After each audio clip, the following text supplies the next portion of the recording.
shall discuss about sex-linked inheritance. Okay, sex-linked inheritance in human beings. It refers to a trait that is determined by a gene located on one of the X chromosomes is called sex-linked inheritance. Okay, that is a trait. It refers to a heritable character.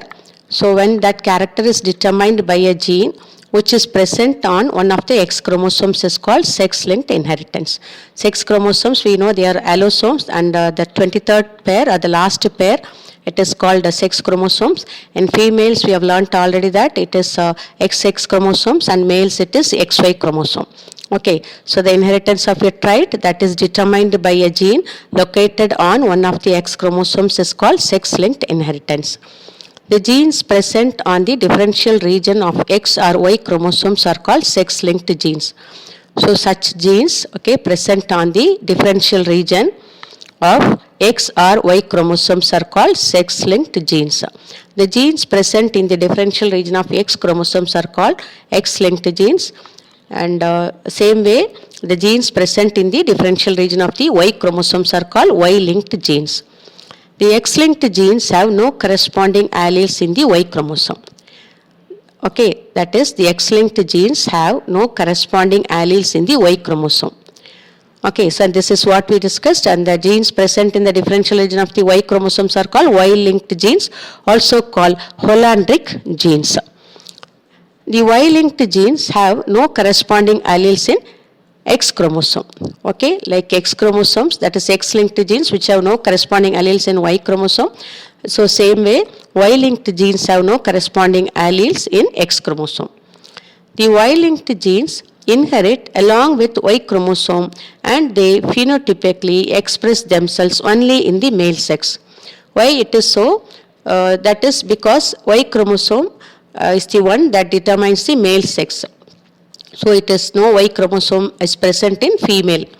So the Y-linked genes inherit along with Y chromosome.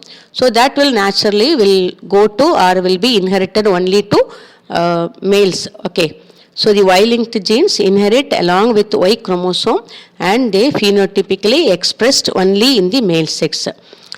Sex-linked inherited traits are more common in males. That is why sex-linked inherited traits are more common in males than females, because males are hemizygous.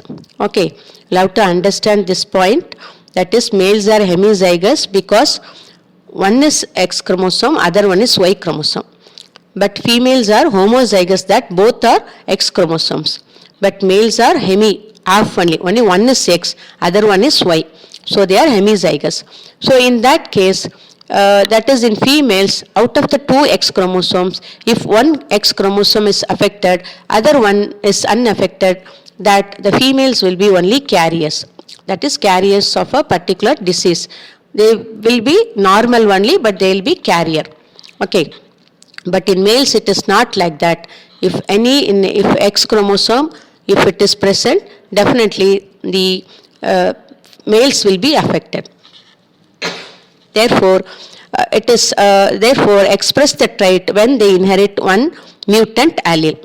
So when one mutant allele is present in X chromosome or in Y chromosome, that will definitely affect the male. Okay, but females escape that because there are two X chromosomes. Not both X chromosomes will carry that. So they are not affected. So the inherited sex-linked inherited traits are more common in males than females. The X-linked and Y-linked genes in the differential region, that is in the non-homologous region, do not undergo pairing or crossing over during meiosis. The X-linked or Y-linked genes in the differential region or in the non-homologous region do not undergo pairing or crossing over during meiosis. They remain as such. Okay, genes present in these genes, X-linked or Y-linked genes, are not exchanged. Okay, because they do not undergo pairing. Only exchange of genetic material occurs when the chromosomes undergo pairing or crossing over during meiosis. As this particular region do not involve in pairing during crossing over that occurs during meiosis, so this X-linked or Y-linked genes are not exchanged. Okay, they remain as such in the X chromosome or the Y chromosome. Okay, the inheritance of X or Y linked genes is called sex linked inheritance.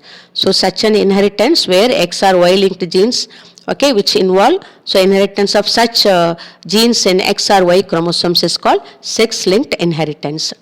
So due to this inheritance of X linked genes, a few diseases, okay, a few abnormal conditions appear in human beings. One is red-green color blindness or daltonism, hemophilia, and Duchenne's muscular dystrophy. Okay, these are the examples of sex, that is X-linked gene inheritance in humans.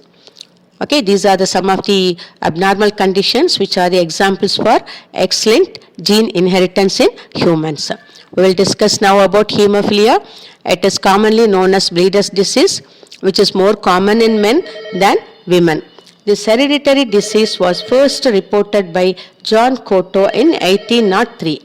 Hemophilia is commonly known as bleeder's disease, which is more common in men than women. This hereditary disease was first reported by John Cotto in 1803, and it is caused by a recessive X-linked gene. Okay, hemophilia is caused by a recessive X-linked gene. A person with a recessive gene for hemophilia lacks a normal clotting substance, thromboplastin, which is in blood. Hence, minor injuries cause continuous bleeding, leading to death. Why hemophilia is called bleeder's disease means any minor injuries that cause continuous bleeding, it is because of the clotting substance, thromboplastin, which is absent. Okay, so a person with a recessive gene for hemophilia will not have that clotting substance, thromboplastin. Due to that, minor injuries in such persons cause continuous bleeding, leading to death. The females are carriers of the disease and would transmit the disease to 50% of their sons, even if the male parent is normal. Okay, that is, the females are carriers. That is, out of the 2 X chromosomes, okay, in females, only one will carry that affected allele. So such a female, okay, is not affected, but at the same time, that is where that hemophilia is not expressed. They will not have hemophilia disease, but they are the carriers. One of the X chromosomes in such females carrying this affected allele. So if such females marry a normal male also, or normal normal individual, what happens is the disease would be transmitted to 50% of their sons. So a carrier female marrying a normal male will produce 50% of their sons with this disease. So hemophilia follows the characteristic crisscross pattern of inheritance. So this is the chart, you will understand easily.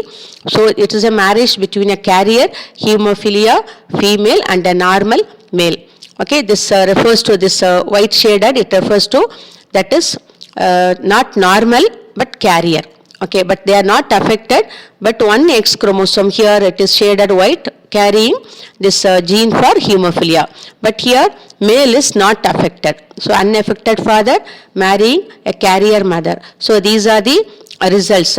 So one is unaffected son, that is normal son, then normal daughter, a carrier daughter, and affected son. So the probabilities like 50% of the sons are affected. That is, there are 50% chances for sons to be born with, that is affected or unaffected. Okay, born with defect, this disease, or without that. So one is unaffected son, one is affected, one is unaffected son, and out of the females, unaffected daughter and carrier daughter. So these are the probabilities. Okay, any one may occur. Okay, when a normal person marrying a carrier female, and these are the probabilities. Okay, with that we will discuss about color blindness in the next class. Thank you.